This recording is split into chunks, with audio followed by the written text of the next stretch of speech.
I'm British, not African. Ngozi forced to admit trapping Lady Hussey and blaming on Meg. She's the instigator. Yup, none of her outfits made sense to any particular African or Caribbean community. Lady Hussey could spot a fraud a mile away. And that's exactly what happened. She was vetting a fraud. Her first job has always been to protect the family, and that's exactly what she was doing. My god, I'm so mad they didn't give her the benefit of the doubt on this. Lady Hussey has been to Africa many times with Queen Elizabeth. Lady Hussey's curiosity was natural, and not at all the R word to anyone who isn't a friend of Meghan Markle's, which it turns out Ngozi Fulani is. Meghan paid Headley to create a PR problem for the king.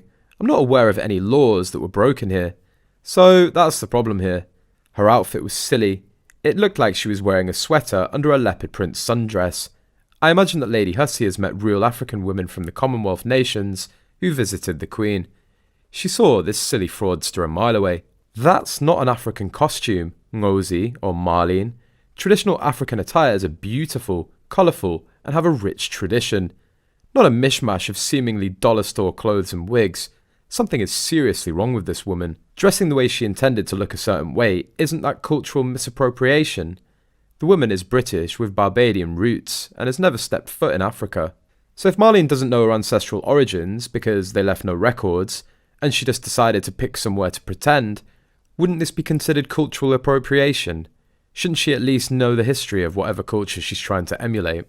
She's gone for clothing that looks vaguely and generically African.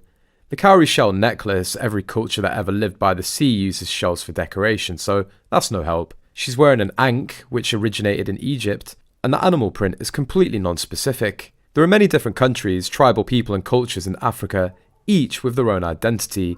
It's not homogenous, but she's not bothered looking into her heritage at all. The outfit is a caricature and an insult to African women and their beautiful traditional attire. Another question that's been raised many times is why Marlene Headley, who's pro-Meghan and anti-royal, would even agree to attend an event at Buckingham Palace, knowing it would be hosted by the Queen Consort. Marlene Headley has made a few posts on Twitter proclaiming the royal family are the R word and were abusive towards Meghan Markle.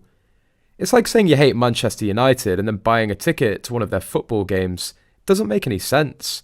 Unless there was an ulterior motive, of course, in which case one might go just to cause trouble and be a pain in the neck to genuine Manchester United fans, like an agent provocateur.